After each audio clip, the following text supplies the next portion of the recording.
What I'm about to show you is a technique that I refer to quite often as a wave crashing. All you do is work harden the wall after having a mound that you've gathered. Now we're going to be pushing back in order to have the wave crash kind of in a direction. So we're using bat wings as an example. I have plenty of examples of floral styled versions of this, and so I thought it would be really cool to add, something like a mammal. And so we're gonna do the wings are like flapping, and the fingers of the bat are kind of curling up, and the webbing between the fingers are what we're going to focus on, and that's what I'm going to show you today. Thanks for watching. All I'm showing here is that we have about an approximate depth for our deepest point at this inner curve and in between the wings. So even later, when we come back and flatten the surrounding background to match a flat plate or an anvil, we should have a pretty consistent result and a matching height across the subject. Using a chisel with a bend in it, I have a really soft embossing end on that, and it allows me to work on the inside of that wing without really getting in my own way. I was allowed to carry it all the way up. It was just convenient. I didn't make this chisel for this project, but I mean, look at the gap. I mean, it's just what I needed. So if you go and make these yourself, what you might think about doing is when you forge them, leave the edges round, because they have a habit of sometimes catching the metal behind them, and you can accidentally create a little scarring that you have to clean up later. And it's kind of irritating. So like when you're sitting at that deep of an angle, and if you need to bend or angle the chisel at all, having that rounder underbelly is going to save you a little bit of headache later. The actual profile, look how narrow this is. Turn it around.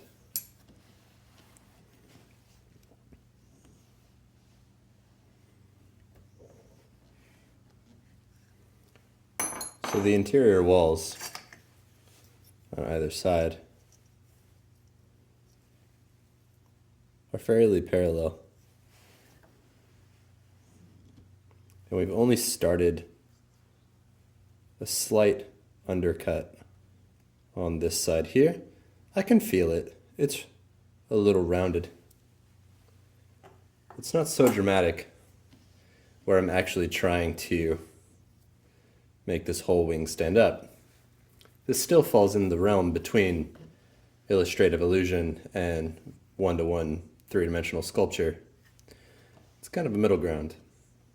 And what we need to do now is develop this little finger bone.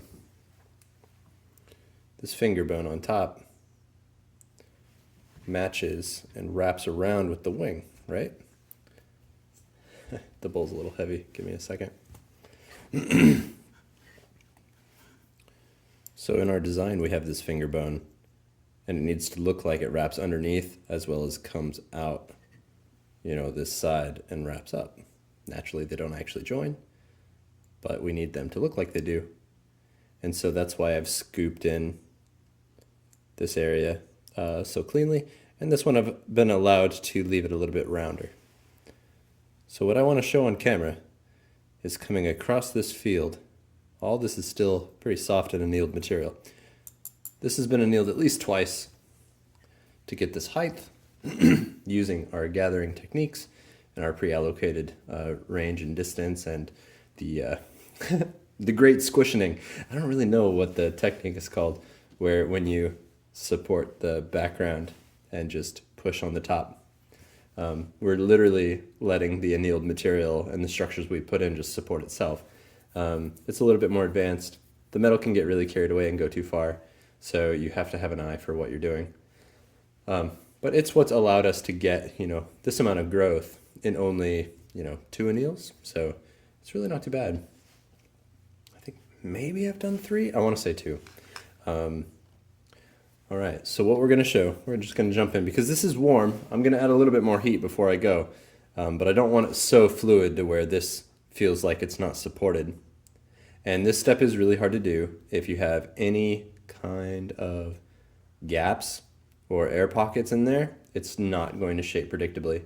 We'll also not want to push on the tip here, right there. We're not going to want to push down in that way. So I'm going to keep trying to drag it across to help drive it toward the center before I roll it over. So the technique here is fairly straightforward. We'll go back and forth pretty slow and let the curve adapt a smooth arc matching the chisel face. As that punch or that chisel moves across this slope with each pass, I can come up a little and go back, up a little and go back, up a little and go back. And at the point to where I've started to come perpendicular with this background, then I'm going to be able to planish down on top. And I'm going to be able to blend and smooth that. That's the long and short of it. It's a pretty simple technique, but it's really difficult to apply unless you have it all structured and set up. So this is quite work hardened.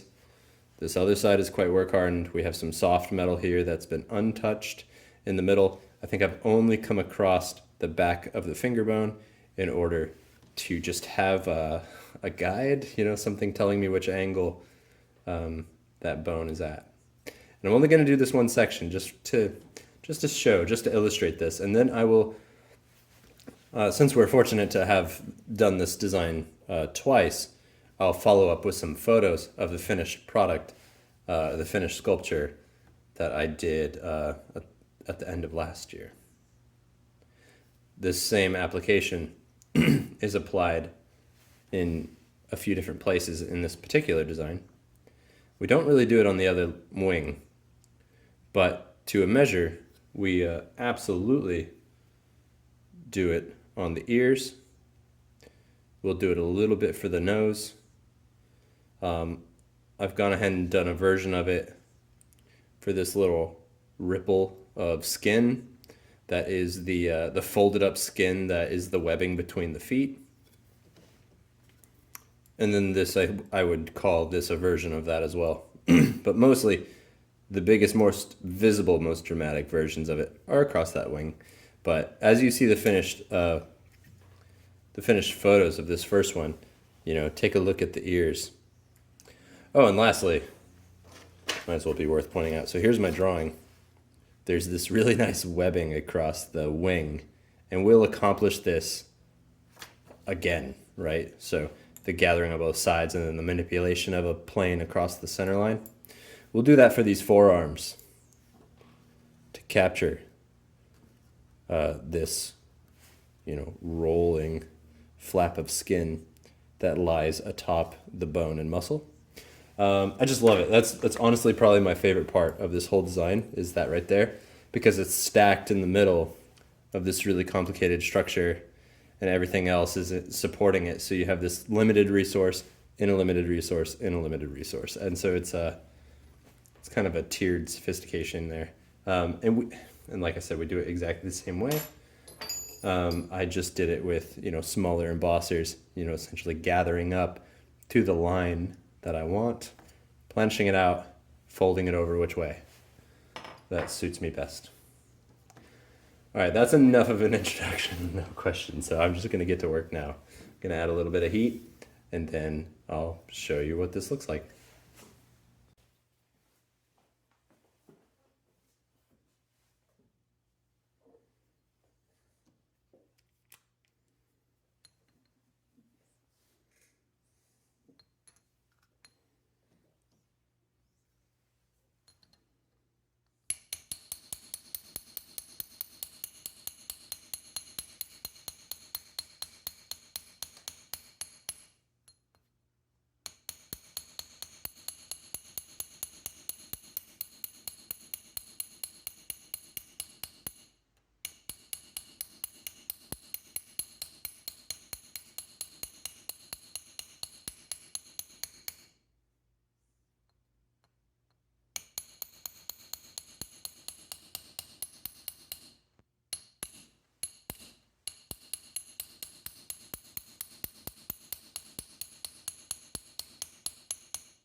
If you feel like your chisel's getting stuck at all, just because of the way it's laying against your finger, you can always lighten up the impact and let the travel speed eventually like adjust as you find a new place for your arm.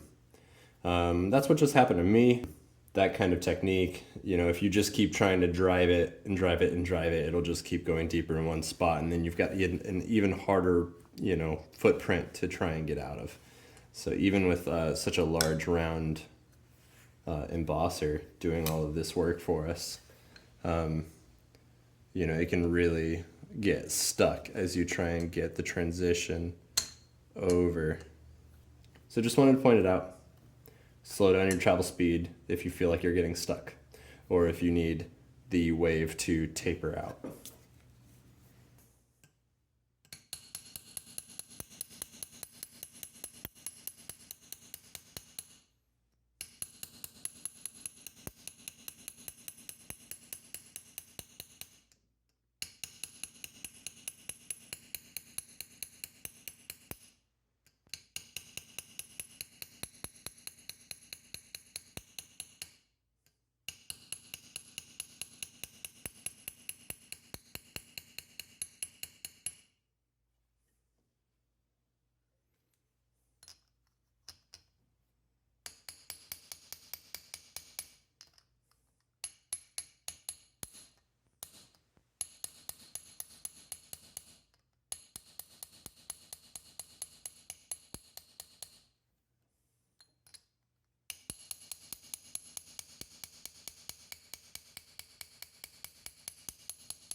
Just checking my work.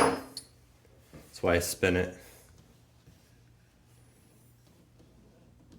I don't want it to grow too unevenly. I have a little bit of touch up to do, and if you grow the angle too soon in one way, then what you can do is actually end up with something that's developed fairly uneven. See those deeper dimple marks that are reflecting right now? That's from the embosser, so now is a good point to transition to a planisher, a flat planisher. And I don't want to push down anymore without developing the skin around the finger joint.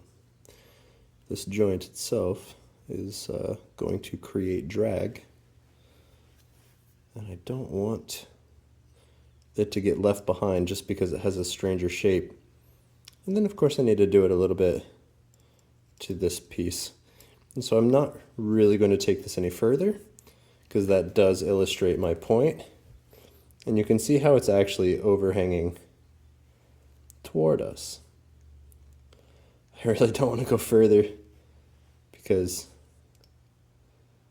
you can actually tell there's like a flat line right here, and if I just keep trying to crush this down, it can actually act as a shear and try and break through the metal on the top. So you don't want to crush that so far that it pushes the pitch out of this little opening.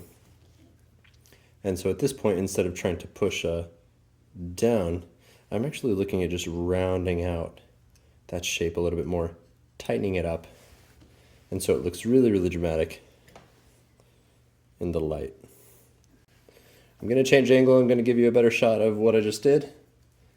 And then I'll follow up with the finished photos. But that's the technique. It's a pretty simple one. But in the wrong place in the wrong time, it can really get in your way, because once you commit to a structure like that, it can really lock in your shape behind and can create access problems. So save it for last. That was a good place for me to do it, but it doesn't mean that, you know, I can do it to each one just yet. I need to catch up this interior a little bit more before I'm happy with the rest.